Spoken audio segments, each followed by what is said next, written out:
Bonsoir et bienvenue à vous en direct sur Public Sénat. Voici les titres du 22h ce soir. Au Mali, le ministre de la Défense salue le don de soi des soldats français. Jean-Yves Le Drian a commencé sa visite par le massif des Iforas, où se déroulent les combats les plus durs avec les djihadistes avant de se rendre à Gao, puis Bamako.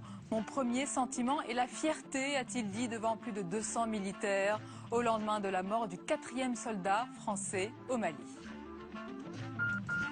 Cérémonie d'hommage nationale à Stéphane Hessel, aujourd'hui dans la cour d'honneur des Invalides. Entouré d'anciens résistants et de personnalités de gauche, le président de la République a salué l'intellectuel, le résistant et le militant. Dans son dernier livre, À nous de jouer, Stéphane Hessel exhortait une nouvelle fois les indignés de cette terre à agir avec compassion en faveur d'un monde social. Et puis c'était le 7 février 1962, en pleine guerre d'Algérie. Une bombe explose dans le domicile où réside André Malraux, le ministre de Gaulle. Au rez-de-chaussée, une petite fille de 4 ans et demi est grièvement blessée, victime du terrorisme de l'OAS. Son visage ensanglanté, publié dans la presse, provoque un immense choc dans la population, entraînant des manifestations. Il lui a fallu beaucoup de temps et de courage pour raconter sa vie devenue destin. Notre invitée ce soir, Delphine Renard, auteure du livre Tu choisiras la vie chez Grasset. Voilà pour le programme de votre 22h. Merci d'être en notre compagnie ce soir. Hommage national aux Invalides pour Stéphane Hessel, un homme libre, selon les mots de François Hollande. Entouré d'anciens résistants et de personnalités de gauche, le président de la République a salué le résistant, l'intellectuel et le militant disparu à l'âge de 95 ans. Je vous propose d'écouter cet hommage. Nul ne pouvait lui disputer le courage. Du courage, il en fallait pour prendre à certaines époques la défense des droits des étrangers. Il sut user de son autorité morale, de son expérience internationale, de son passé glorieux, pour prôner une politique d'immigration d'ailleurs plus pragmatique qu'il en a été longtemps fait caricature. Dans l'actualité économique ce soir, l'INSEE confirme ce que le gouvernement redoutait. Comme en 1999, le chômage a franchi la barre symbolique des 10% de la population active. Ce sont les jeunes qui sont le plus durement touchés. Plus d'un jeune actif sur 4 est au chômage. Et autre chiffre ce soir, autre mauvais chiffre, la Banque centrale européenne revoit ses prévisions de croissance à la baisse, moins 0,5%. Contre 0,3% prévu initialement, mais la BCE fait preuve d'un peu d'optimisme. Son président Mario Draghi espère un début de reprise sur le moyen terme, autrement dit au second semestre de 2014. Et puis cette question ce soir, comment rendre le congé parental plus attractif pour les papas? À la veille de la journée de la femme, il faut bien reconnaître qu'on est loin de l'égalité homme-femme en matière de congé parental. Seuls 3% des pères bénéficient aujourd'hui de ce système. François Hollande a présenté sa réforme du congé parental. On voit tout cela avec Mounir Soussi. Moins de 4% des hommes prennent un congé parental pour s'occuper d'un de leurs enfants en bas âge. Conséquence, ce sont en grande majorité les femmes qui mettent leur carrière entre parenthèses et souvent c'est pour longtemps. À la veille de la journée de la femme, François Hollande présente un plan pour mettre un terme à ce déséquilibre. La réforme annoncée du congé parental vise 2 objectifs. Inciter les pères à prendre une partie du congé pour que les mères ne se retrouvent pas durablement coupées du monde du travail. Actuellement, une prestation de 566 € maximum est versée jusqu'à 6 mois pour le premier enfant, une durée pouvant être portée à 3 ans à partir du deuxième. Le gouvernement souhaite réduire la durée maximale à 2 ans et demi, les 6 mois restants étant destinés au second parent, c'est-à-dire le père le plus souvent, avec une prestation sensiblement bonifiée. Alors que le coût annuel des congés parentaux s'élève à 2 milliards d'euros, la réforme se fera à coût zéro, les prestations supplémentaires étant économisées en réduisant la durée maximale du congé. En poussant les hommes vers le congé parental, le gouvernement cherche à corriger une inégalité qui pénalise les femmes sur le marché du travail. Le succès de cette réforme reposera essentiellement sur la volonté et l'engagement des hommes prêts à échanger les rôles. Échec des discussions ce soir entre syndicats et patronat qui négocient pour sauver le système des retraites complémentaires. Les discussions reprendront à partir du 13 mars prochain. C'est le dossier chaud du moment. Les partenaires sociaux doivent se mettre d'accord pour proposer des solutions afin d'assainir une situation financière catastrophique. Certains syndicats pourraient accepter une baisse du pouvoir d'achat des retraités, une mesure dont pourrait d'ailleurs s'inspirer le gouvernement pour sa future réforme des retraites. Les détails avec Véronique Pagnon et Tam Tranui. Regardez. C'est une réforme qui peut en cacher une autre. Les négociations sur les retraites complémentaires pourraient bien préfigurer les contours de la réforme du régime général. Les ingrédients sont les mêmes. Sur la table, l'augmentation des cotisations des employeurs et des salariés et un niveau de retraite qui ne sera plus indexé sur l'inflation et qui augmenterait moins vite. Les syndicats se seraient entendus sur cette dernière solution, au moins pour une durée temporaire. Sur la moindre indexation, le message qu'on a fait passer à l'employeur, c'est que ça pouvait être que exceptionnel, partiel et temporaire. On a demandé une étude sur 2 ans.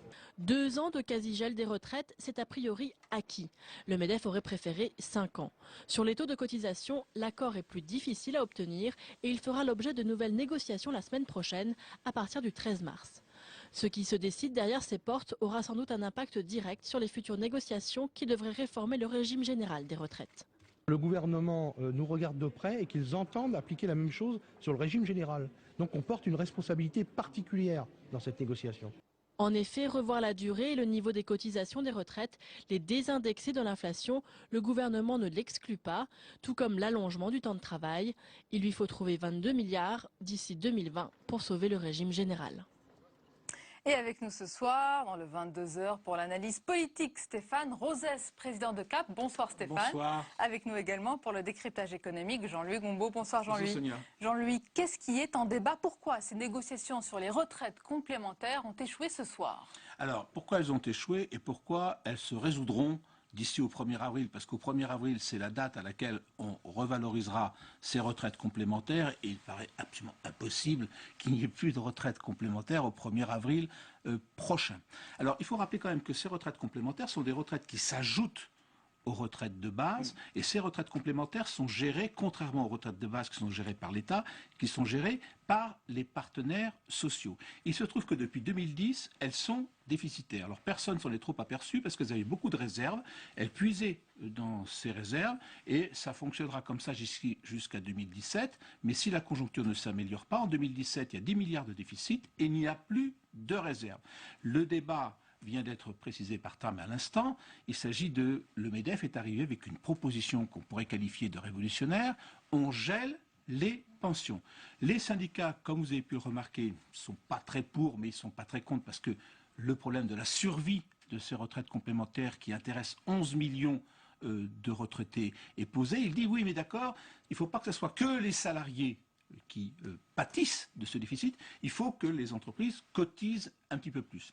Les patronats, les entreprises répondent, écoutez, avec l'arrivée de M. Hollande, on est matraqué, déjà même pour les retraites de base, on a augmenté nos cotisations de 0,1%, donc il n'en est pas question. Il semble que mercredi prochain, puisque c'est la date de revoyure, il y aura sans doute un gel plus ou moins partiel de ces retraites complémentaires et une augmentation plus ou moins symbolique des cotisations. Mais Jean-Louis, les retraites complémentaires sont gérées par les partenaires sociaux. En quoi cela intéresse l'État? Eh ben, ça l'intéresse directement parce qu'en fin de compte, quand le MEDEF a dit qu'il faudrait geler les retraites complémentaires, partiellement ou totalement, qu'est-ce qu'a dit M. Cahuzac? Mais tout ça, c'est très intéressant.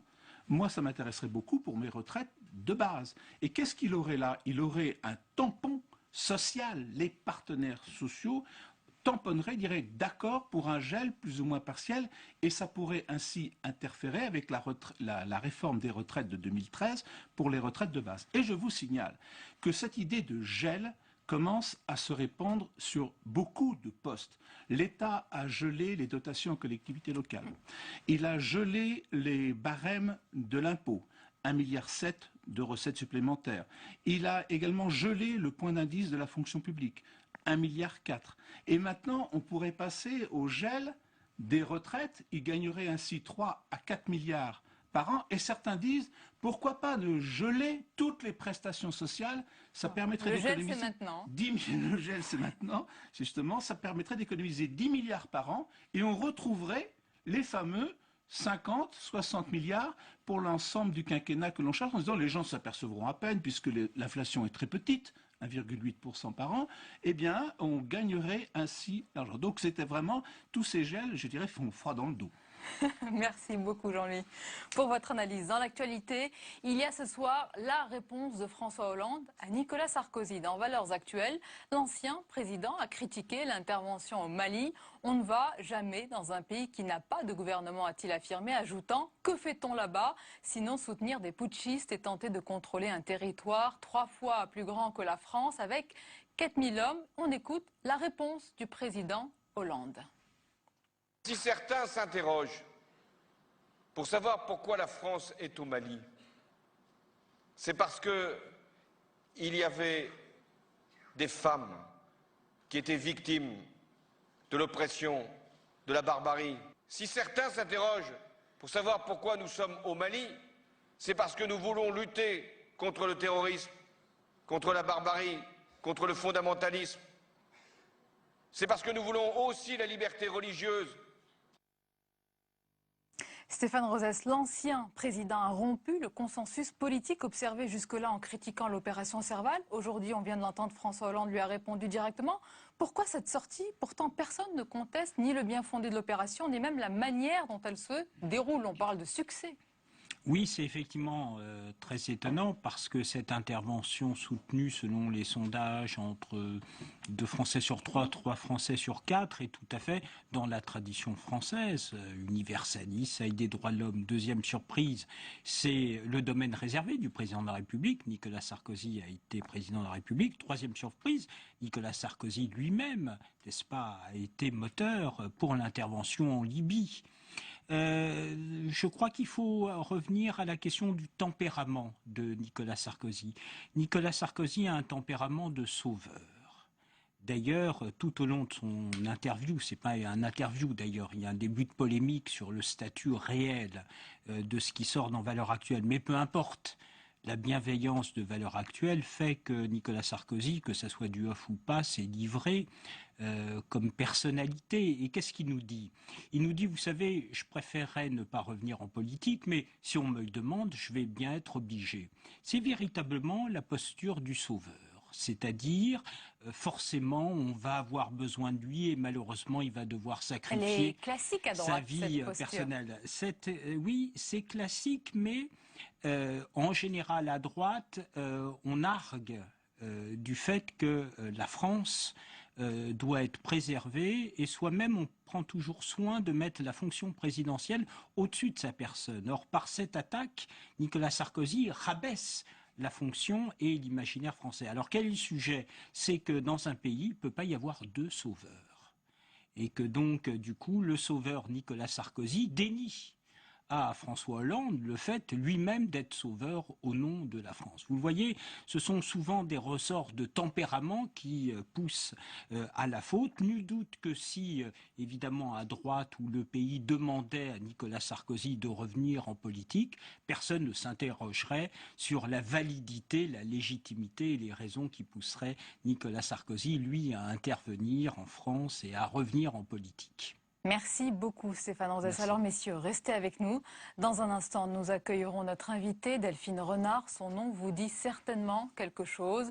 Elle est l'auteure d'un livre bouleversant et plein de vie surtout, intitulé d'ailleurs « Tu choisiras la vie » aux éditions Grasset. Et c'est juste après le tour de l'info préparé ce soir par Cécile Sixou. Des pneus brûlés, des jets de projectiles, puis une manifestation qui dégénère. Devant le siège social de Goodyear ce matin, les heurts entre salariés et forces de l'ordre ont fait 19 blessés parmi les policiers. Les employés de l'entreprise de pneus s'étaient rassemblés pour dire non au projet de fermeture de l'usine d'Amiens. Les chiffres du groupe Goodyear montent, sont des chiffres exceptionnels. Le rapport du 4e trimestre qui est disponible sur Internet, que je vous demande d'aller vous procurer, dit que le groupe Goodyear n'a jamais fait d'aussi bons résultats. Le groupe Damien Nord, sur la stratégie du pneu Farm, est ainsi très rentable contrairement à ce qui a été dit par la direction. On en a la preuve. Ce matin au siège social, il était question de l'avenir de l'usine Damien Nord, 6 ans jour pour jour après l'annonce du premier projet de restructuration du site. Nouvelle visite surprise de Jean-Yves Le Drian, le ministre de la Défense, aux soldats français engagés au Mali. Après le massif des Ifoghas, théâtre des combats les plus violents, il s'est rendu à Gao où il a salué le don de soi des militaires et rendu hommage aux 4 soldats français morts dans les conflits. Demain, il doit rencontrer les autorités maliennes à Bamako avec qui il doit signer un protocole sur le statut des prisonniers étrangers. Un djihadiste français dont l'identité n'a pas été révélée aurait d'ailleurs été arrêté ces derniers jours. Une vidéo de 6 des 21 observateurs philippins de l'ONU enlevés hier sur le plateau du Golan entre la Syrie et Israël a été diffusée aujourd'hui sur Internet. Les forces de l'ONU négocient actuellement leur libération avec les rebelles syriens, les martyrs de Yarmouk. Ces derniers exigent pour cela le retrait des troupes de Bachar el-Assad d'un village du Golan. Catherine Ashton, la représentante de l'Union européenne pour les affaires étrangères, exige ce soir la libération immédiate et sans condition des observateurs de l'ONU. Il vient de faire son grand retour politique et le voilà condamné. Silvio Berlusconi écope d'1 an de prison pour avoir violé le secret de l'instruction. En 2005, il avait diffusé dans ses journaux des écoutes téléphoniques en plein procès sur le rachat de la banque Unipol. Déjà condamné à 4 ans de prison dans une autre affaire, Il Cavaliere n'ira toutefois pas derrière les barreaux grâce aux procédures d'appel qui permettent en Italie de repousser l'emprisonnement au jugement.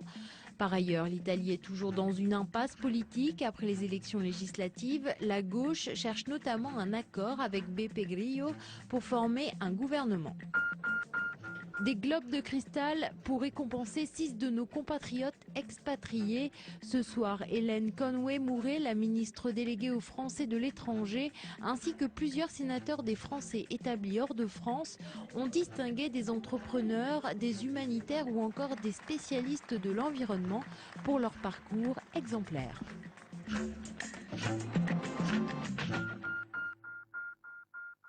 Le 7 février 1962, en pleine guerre d'Algérie, une bombe explose dans le domicile où réside André Malraux, le ministre de De Gaulle. Au rez-de-chaussée, une petite fille de 4 ans et demi est grièvement blessée. Les éclats de verre lui déchirent l'œil droit. Elle devient, malgré elle, le symbole des victimes du terrorisme de l'OAS. Son visage ensanglanté, publié dans la presse, provoque un immense choc dans la population.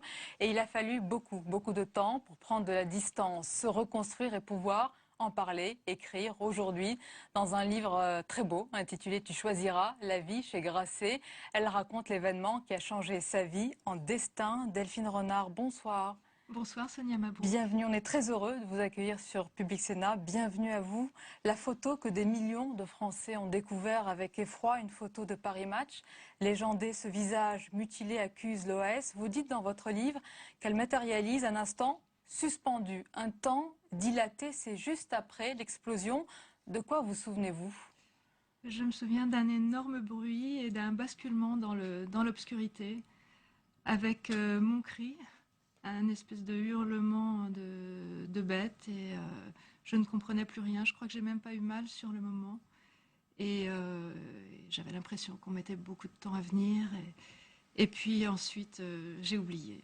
Mais je me suis réveillée à l'hôpital où on m'a expliqué qu'il y avait eu une explosion, que j'avais eu beaucoup d'éclats de verre et de métal dans la figure et que j'avais perdu un œil, qu'on avait été obligé de m'enlever un œil parce que l'autre risquait d'être contaminé. À ce moment-là, je ne voyais rien du tout. J'ai été aveugle pendant 2 mois. Et puis petit à petit, j'ai retrouvé un petit peu la vision de l'œil gauche.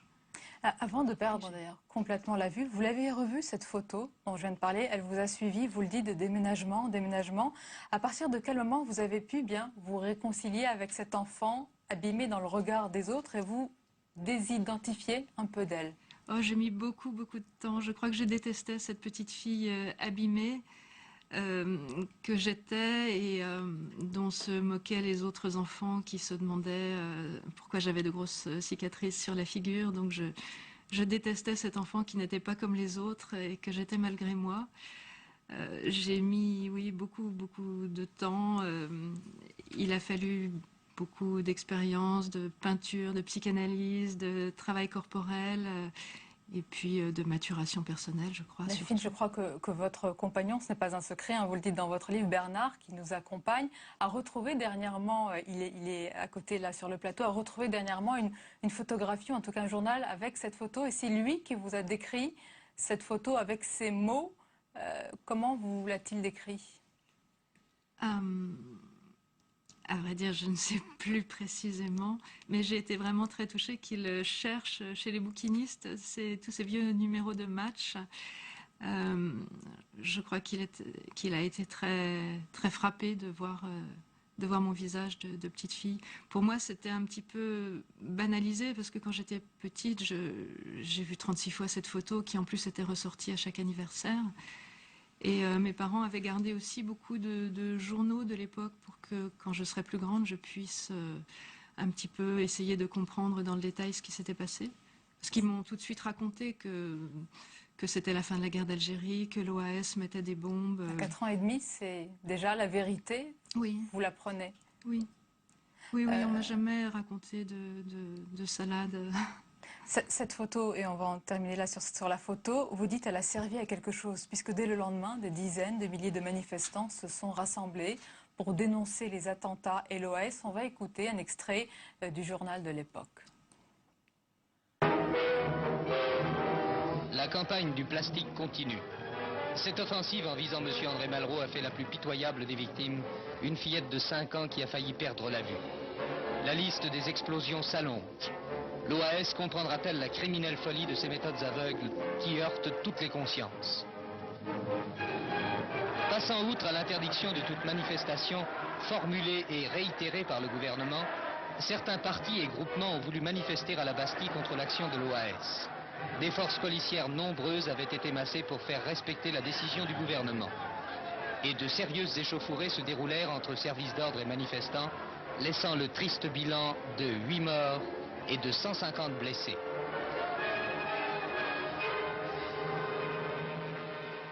Finalement, il y a eu 9 morts. Cette manifestation du métro Charonne pour la paix en Algérie et contre les attentats de l'OAS a marqué votre vie. Vous vous battez encore aujourd'hui pour la reconnaissance de ces victimes, victimes de la police. Oui, ces victimes de la police qui n'ont jamais eu de véritable reconnaissance. Et je trouve ça tout à fait révoltant, alors que depuis des années, des stèles sont érigées dans le domaine public à la mémoire et à la gloire d'anciens factieux de l'OAS qui pourtant ont été jugés, condamnés à l'époque et amnistiés plus tard, et à qui on rend quasiment un culte, alors que ces 9 personnes qui ont été massacrées au métro Charonne n'ont aucune reconnaissance publique pour l'instant. Après cet attentat, il y a eu, vous l'avez dit tout à l'heure, de très longs mois d'opération à l'hôpital avant le départ pour New York et la rencontre aussi avec le professeur Converse qui vous fera les opérations de chirurgie réparatrice. Il est très important, ce professeur. Oui, il a offert gratuitement à mes parents de m'opérer parce qu'en France et même en Europe à l'époque, il n'y avait pas de chirurgien véritablement pour la chirurgie réparatrice. Et donc nous sommes partis un petit peu au pied levé. Mes parents ont été très aidés par des gens formidables, comme le patron de mon père à l'époque, à la Régie Renault, qui était Pierre Dreyfus, qui nous a offert le voyage sur le France, parce que je n'avais pas le droit de prendre l'avion, ayant un petit bout de verre dans l'œil qui risquait de bouger. Et pour moi, en fait, ça a été une grande chance de pouvoir vivre comme ça 1 an aux États-Unis. J'allais à l'école française, mais j'ai un petit peu appris l'anglais et je passais 1 semaine par mois à l'hôpital pour me faire opérer. Il y a eu l'adolescence et puis après, encore après, il y a, vous le décrivez dans ce livre, ces moments de va-et-vient de votre vue. Vous distinguez, vous arrivez à lire et puis tout se brouille. Vous parlez d'un flou artistique jusqu'à l'extinction de la vision. Quand on est frappé ainsi, presque une 2e fois, comment on réapprend une autre vie? À quoi on s'accroche pour continuer à croire en la vie? Ce que vous faites? D'abord, il y a eu le déni. Hein.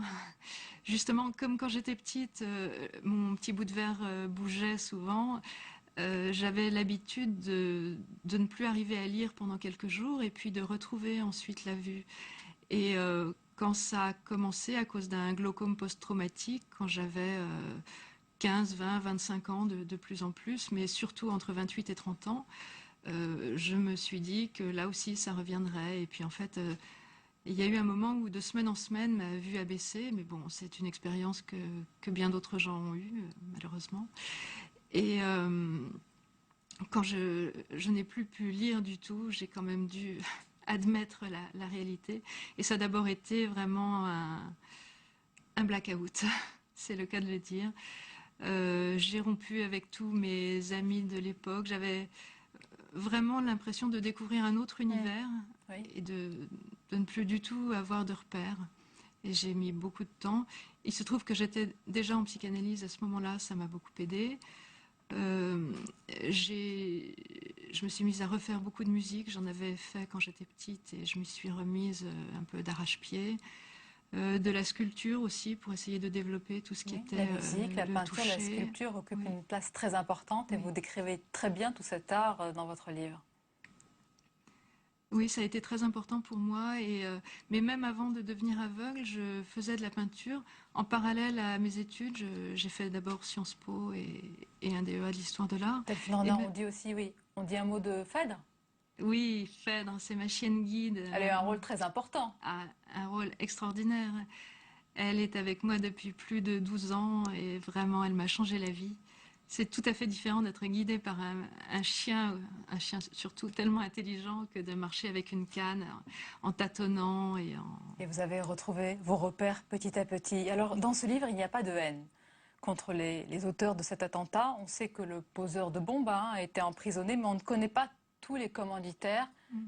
Pas de haine? Non, pas vraiment de haine, mais pas non plus envie d'oublier. Je crois qu'on peut pardonner aux gens qui vous ont fait du mal à vous. Moi, je peux pardonner éventuellement à ceux qui ont mis la bombe, mais je ne peux pas pardonner à ceux qui ont causé des attentats, qui ont tué d'autres gens. Et je crois qu'il ne faut pas oublier. Et quand on voit à l'heure actuelle les luttes dans la politique mémorielle, je crois que c'est très important de tenir ferme la barre.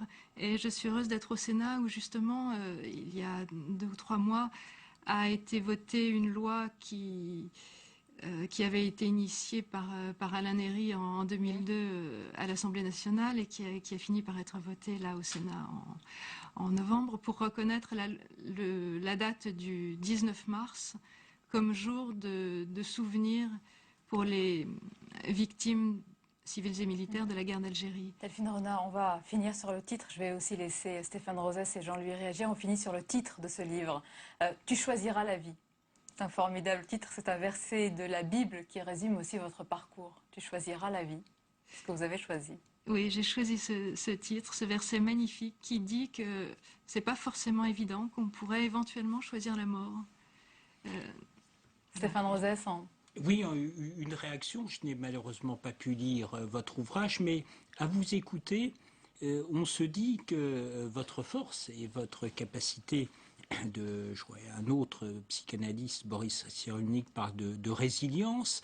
On entend dans ce que vous dites 2 chemins parallèles. Le travail sur vous, au travers de l'art, au travers d'un retour sur vous, la psychanalyse, et en même temps, en parallèle, le souci de restituer ce qui vous est arrivé dans un contexte politique, en vous réappropriant la question de la mémoire, de l'histoire collective. Et on imagine que du coup, il a fallu que les 2 fonctionnent ensemble pour vous donner cette force, que sans doute seulement un aspect n'aurait pas souligné. Delphine Renard, est-ce que le temps passe très vite avec vous? On aurait voulu rallonger le journal et vous garder plus longtemps. Je vais vous laisser le mot de la fin. Écoutez, juste pour répondre à Stéphane Rosès, je crois qu'il fallait ce très lent et long travail intérieur pour que la prise de conscience politique puisse être habitée et ne soit pas seulement théorique. Et ce soir, Jean-Luc Gombault, Stéphane Rosès et moi-même, nous vous conseillons ce magnifique livre « Tu choisiras la vie ». Delphine Renard, merci. C'était un plaisir de vous recevoir. Merci beaucoup de votre invitation. C'est la fin de ce journal. Merci à vous de nous avoir suivis. Merci de votre fidélité. Prochain rendez-vous d'information, c'est demain à 19h. Belle soirée.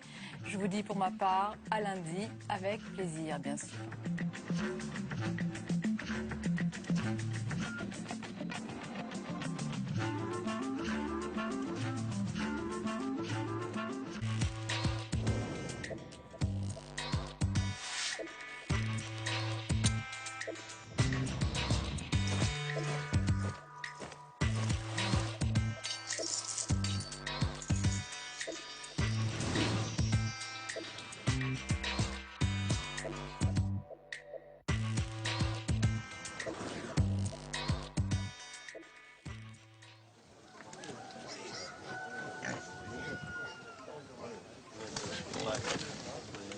Contați pe reche. 4800 și am bă la mare și mai...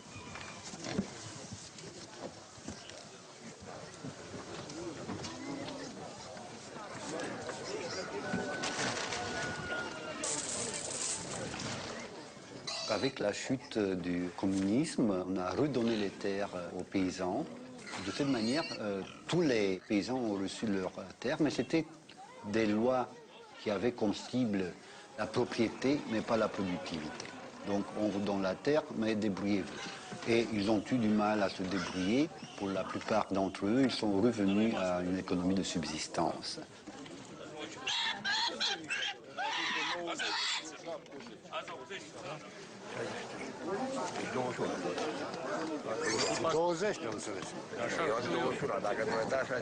N-ai zis că 20 bucata.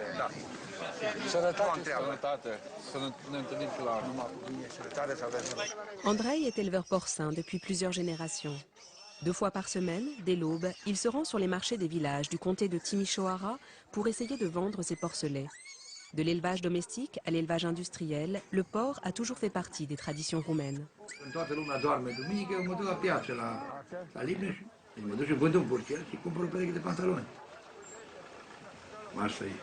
Până atunci, bun, nu vorbesc că nu rentabil și acum, e rentabil, dar numai ca să trăiești. Subsistența, deci pentru altceva nu. Sau nu știu cine e de vină, cine e cum e, dar nu-i bine. En 2004, l'arrivée de l'américain Smithfield bouleverse le paysage agricole roumain.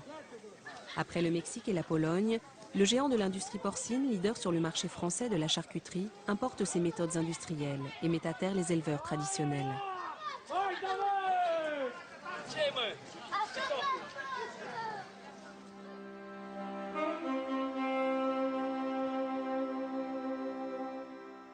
Trois ans plus tard, 9 éleveurs roumains sur 10 ont cessé toute activité.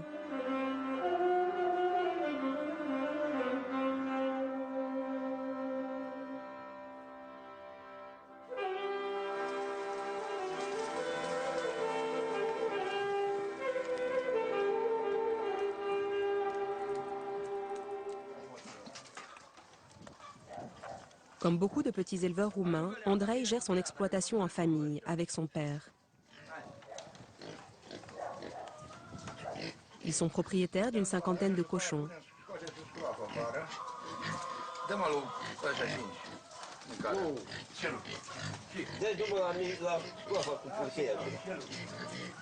La famille vit au jour le jour avec un revenu mensuel inférieur à 200 €.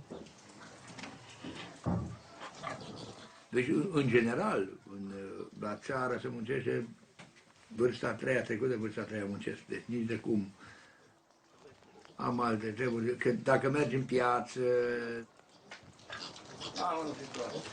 un raportul meu de 10%, acum. Dacă el la 82 de ani, el muncește cel mai mult. Eu...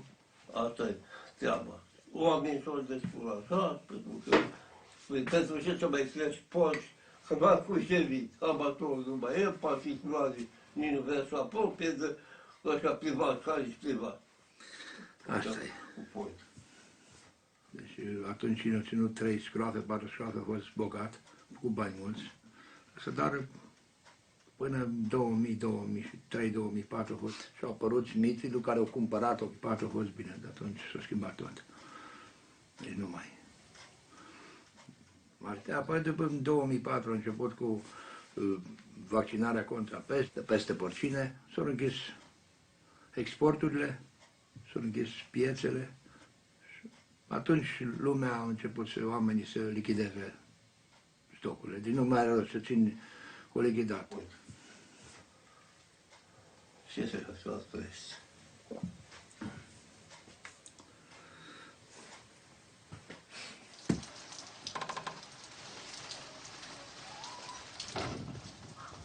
En 2007, un foyer d'épidémie de peste porcine est décelé dans plusieurs installations appartenant à Smithfield. Pour éviter une extension de la maladie, tous les petits éleveurs sont contraints de faire vacciner leurs cheptels.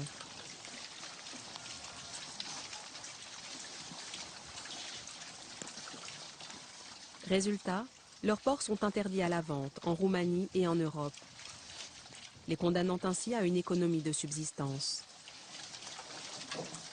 Leurs espoirs de se moderniser et d'accéder à un plus large marché s'envolent. Nu, deci vânzarea nu merge dacă abatoarele nu mai cumpără, că nu mai este abatoare. La populație foarte puțin care mai taie, pentru că fiind și legislația așa cum e, nu mai dă voie. Înainte să te abort.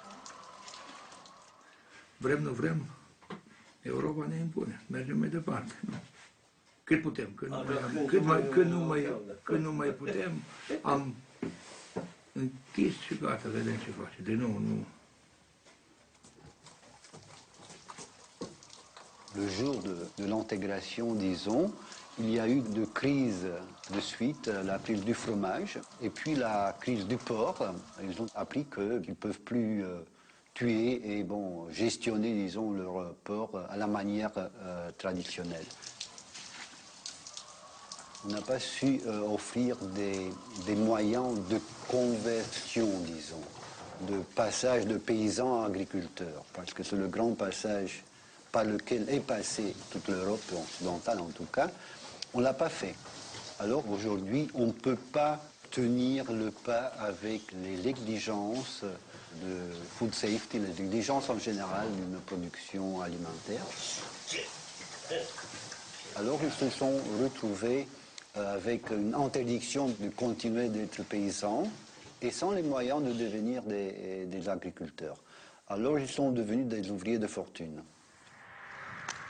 București 5, 7, 8, da, A, U, T. Nu-i voie filmare? Nu-i voie, deci asta e privată. Ai patron aici. Eu tot îi explic, dar nu vorbește ăsta. Nu-i voie, deci complexul nu-i voie. E particular, e privat, american.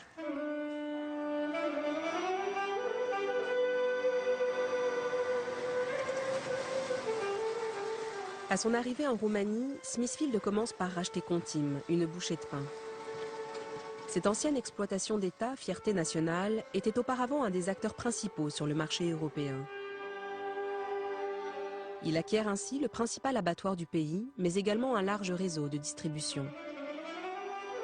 Smithfield ne s'arrête pas là et s'offre plusieurs autres fermes dans le pays. Aujourd'hui, il en possède près d'une cinquantaine, soit environ 1 400 000 bêtes. Il assure 75% de la production porcine roumaine.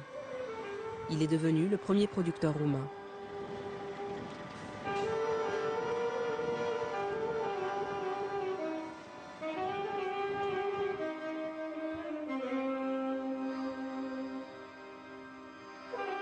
Mais le groupe n'accorde aucune interview et il est impossible de filmer à l'intérieur de leurs installations. Într-o hală îs cam 2000 de capete. Normal, în toate 4 hale trebuie să fie 8000. 8000 de bucăți. Mai bea apă să culca, iară după aia vine, mâncau, iară dormeau, iară cheltuiau și pe vreme. Les témoignages sur le fonctionnement de Smithfield sont rares. Nikolai, un ancien salarié, a accepté de nous parler. Pour son travail, il touchait environ 150 € par mois. Ce e aici? Ce e aici? Ha? În 2007 la Smithfield, în 2008 până în 2009, cam așa, aproape 2 ani am fost. Am fost șef de fermă la ferma 1 cel mic, la Smithfield. Și pe lângă tratamente am făcut și curat și scos morți și tot. 4 și nu mai intra nimeni până a doua zi dimineața. Nu mai aveam treabă până a doua zi cu ei. Cum ce mureai să începeau de să mâncau.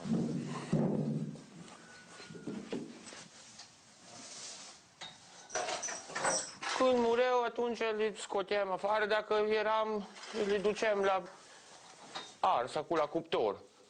Le incineram. Sau dacă nu erau prea multe, atunci le băgam într-o box acolo la capăt și le țineam până vinea protanul sau mai băgam în cuptor. Mâine. Când erau așa la 160, 70, 80, atunci nu închepeau și ne puneam și tăiam capul jos, să-mi pot închide ușa pe ei. Și programam acolo la computer pe 8 ore. Ca să, când se lua curentul, rămânea tot așa și dimineața.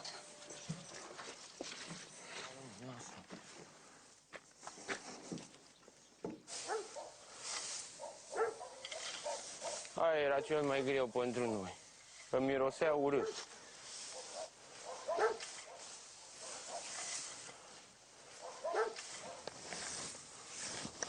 La portul de soi, așa e scrie pe tabela acolo, pe hârtie de furaje, că vine concentrat de așa, furaje, soia modificată genetic.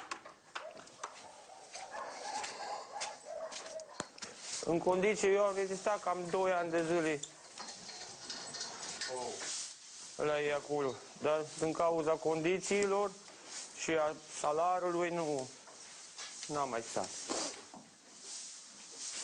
Dar nici alții nu rezistă mai mult de o lună, 2 acolo la ei.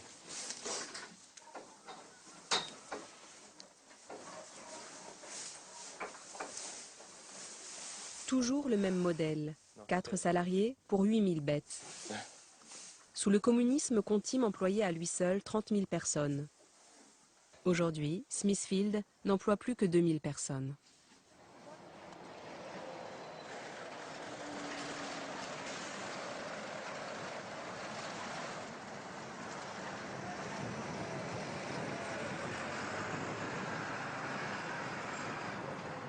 Chaque jour, c'est un balai de camions qui transporte les porcs depuis les fermes jusqu'à l'abattoir.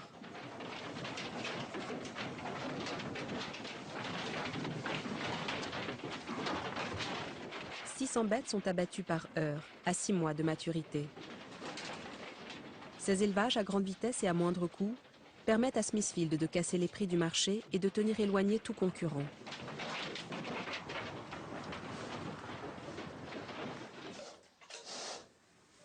Porc pentru sacrificat, făcut, durează și de la 10 până la 16 luni. Depinde de rasă, de condiții, câte mâncare ai să-i dai și așa. Deci, am făcut produse, le vând pe piață, deci niciodată calitatea porcului crescut în gospodărie nu a fost, deci a porcului crescut în condiții industriale. Produsele mele au un gust, eu zic că cu mult mai bun, deci calitatea cărnii, calitatea furajării.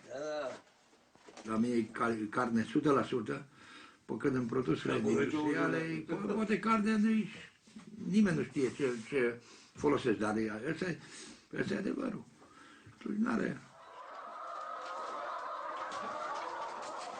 Merge cât merge, dar până la o limită și legal, atunci nu mai are niciun rost. Dar ca să trec pe piața, pe piața europeană, vorbim, sau pe piața noastră cu produs tradițional, nu. Acolo trebuie omologare, trebuie, deci niște bani are din nou. Nu. Și cine ajunge are posibilitatea, cum se mai dau cu fondurile europene, prea puțini ajunge. Degeaba se vorbește că se dau bani de la Europa, că se dau cu foarte, foarte greu. Eu n-aș ajunge sub nicio formă. N-am încercat, m-am gândit să fac un proiect european, dar nu are niciun rost. Deci nu are rost. Și la vârsta mea, sub nicio formă, nu îmi dă. Sunt prea bătrân ca să-mi dea un fonduri europene, 10.000 sau 20.000 de euro. Care, Pentru Europa e nimic toată. Pentru mine e o mană cerească, o bogăție. Dar nu se întâmplă așa ceva, nu se poate. Un mic fermier. Asta e.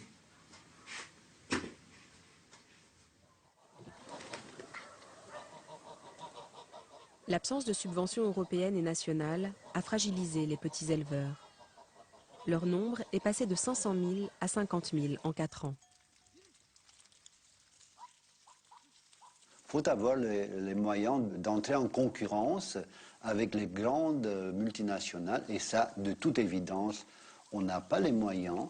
Et même plus avec l'implantation de ces grandes multinationales en Roumanie, les derniers espoirs sont disparus. Le nombre des fermes, des exploitations de marché, donc qui sont ouverts, qui peuvent produire pour le marché, est très petit.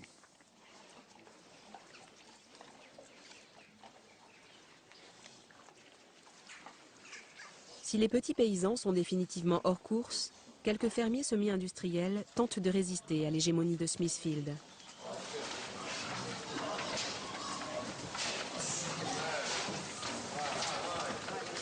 Valère est un ancien employé de chez Contim.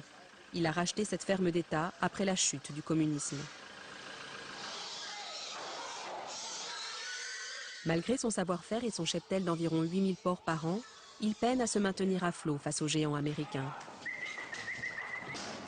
Ce matin, une centaine de ses cochons quittent la ferme pour être vendus à l'un des derniers réseaux de distribution n'appartenant pas à Smithfield.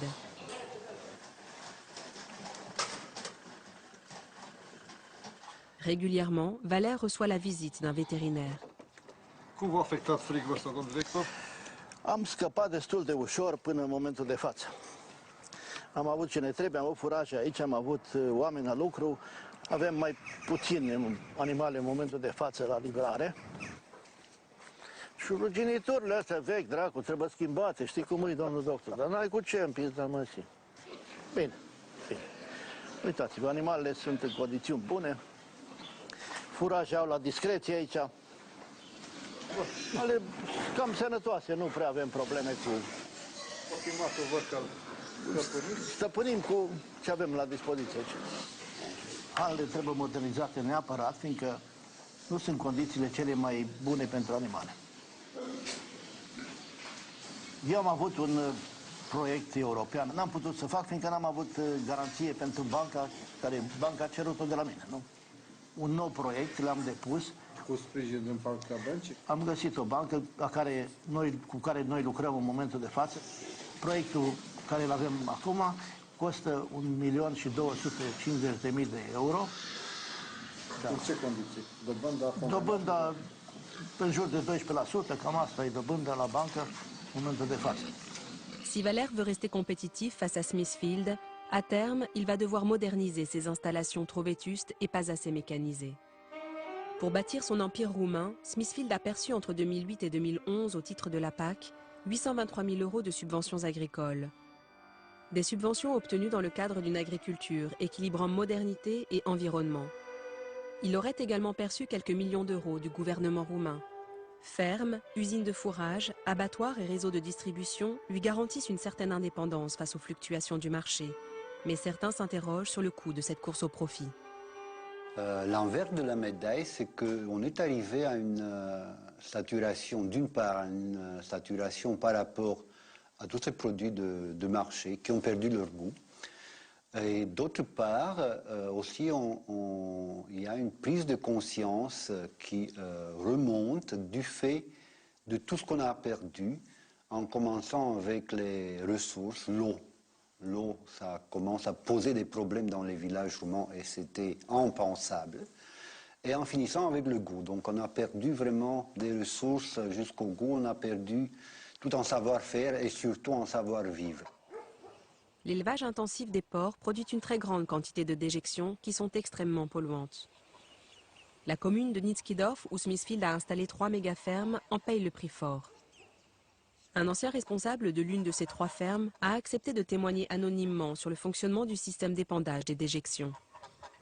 Când am semnat contractul cu ei, Acolo scrie că ești angajat la ei, n-ai voie să dezvălui ce este în incinta fermei. Fiecare hală are canalizare. Dacă se ridică dejecția, se dă drumul la pompă și toată dejecția intră în bazin. Sunt 6 bazine de 50.000 de kg, 100.000 de kg la o fermă de dejecție. Când se umple bazinul, este firmă care au contract făcut cu ea, care vine cu tractoarele, trage din bazine dejecția și o bagă în sol. Les habitants de la commune de Nitzkidorf sont très en colère et veulent faire entendre leur voix.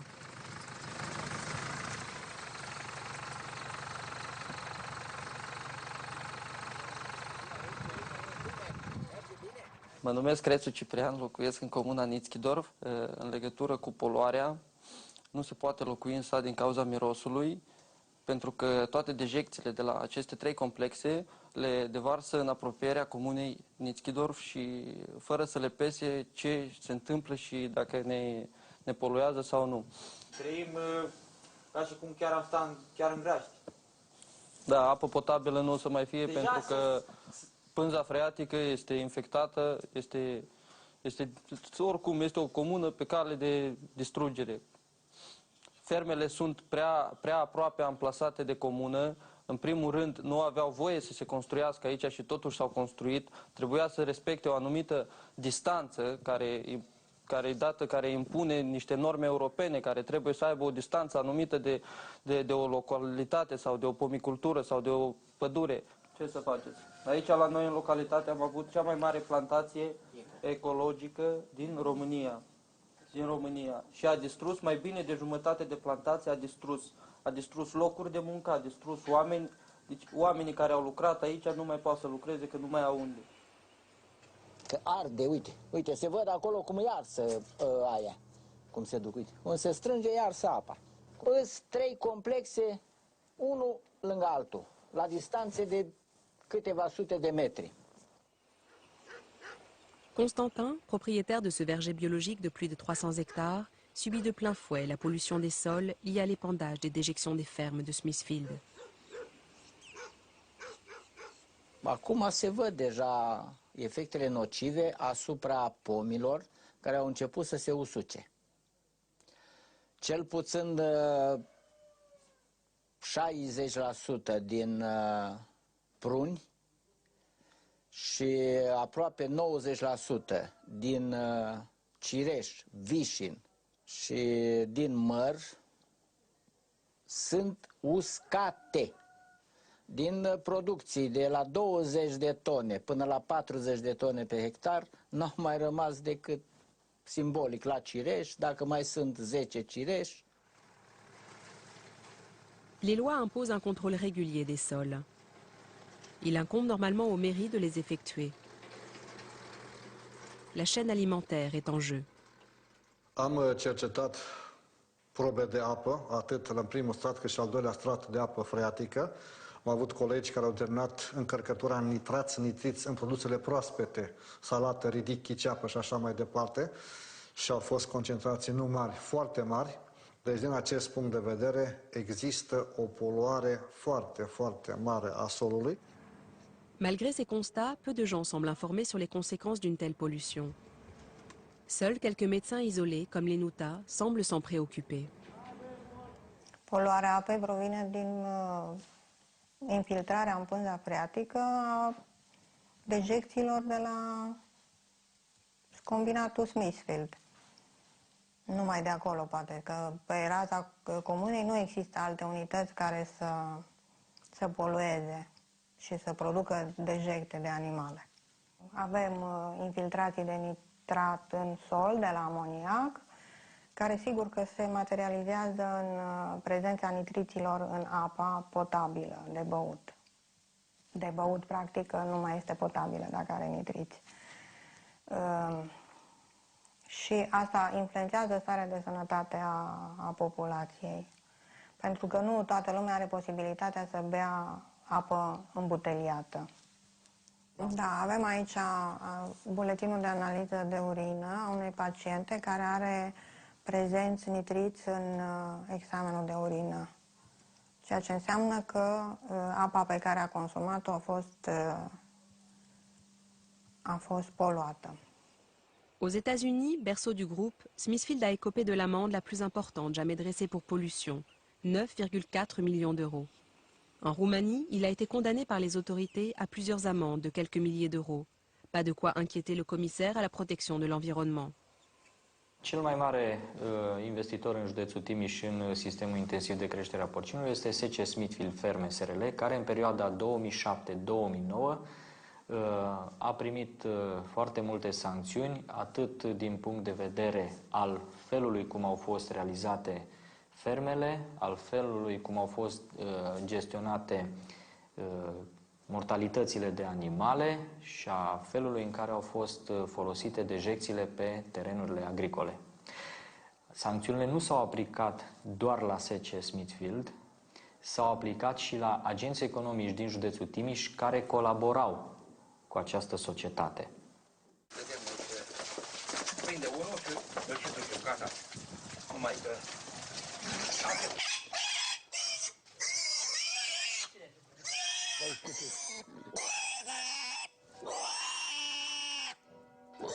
508.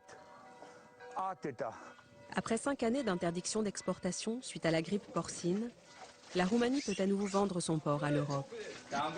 Ai văzut cum o sărim? Eu nu vorbesc, am pus 33, eu nu vorbesc. 501. 501. Ăsta l-am trecut, 502. Ăsta l-am trecut.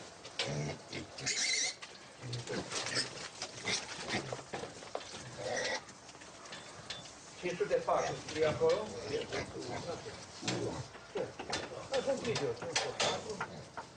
Mai este 2. Mais Andrei et les petits éleveurs ne se font pas d'illusions. Ils n'ont aucune chance de voir leurs installations subventionnées par l'Europe et de pouvoir exporter leur porc.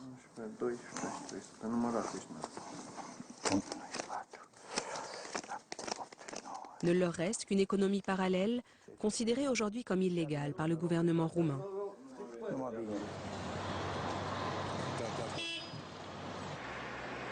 Smithfield, avec le rachat de Campo Frio Food, est devenu le leader européen de la charcuterie.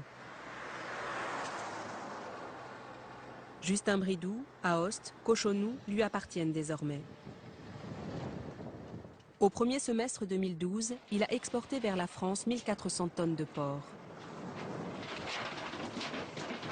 Mais il est impossible de savoir quelle chaîne de transformation et de distribution il alimente en France.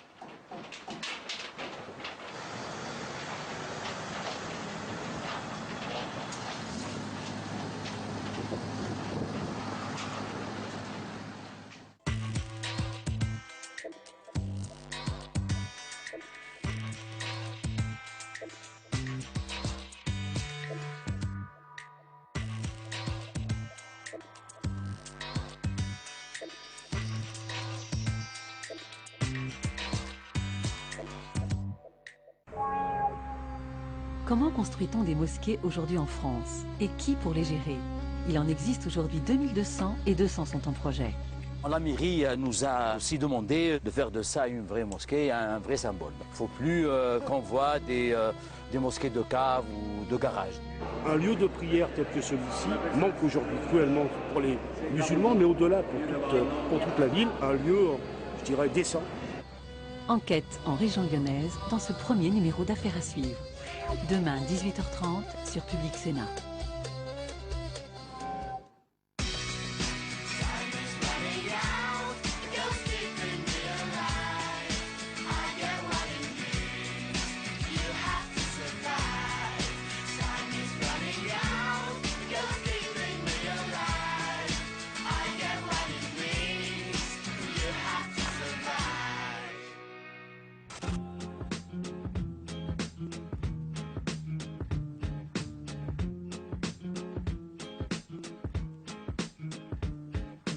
Bonjour et bienvenue dans Génération République, l'émission qui établit un trait d'union entre les jeunes générations et leur monde de demain.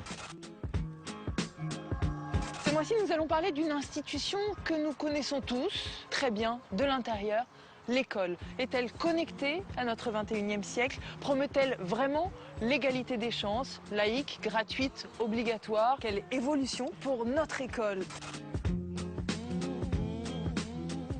Pour y répondre, nous sommes venus ici, à l'IUFM de l'Université de Cergy-Pontoise, un des 32 IUFM en France, à la rencontre d'étudiants, des anciens élèves, des futurs professeurs, des citoyens qui vont nous livrer leur regard sur l'école en mutation.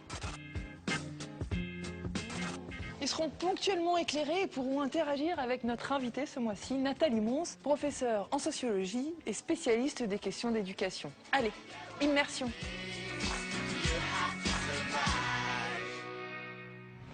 Je voudrais qu'on commence cette émission en parlant de l'enfant. Moins d'un enfant.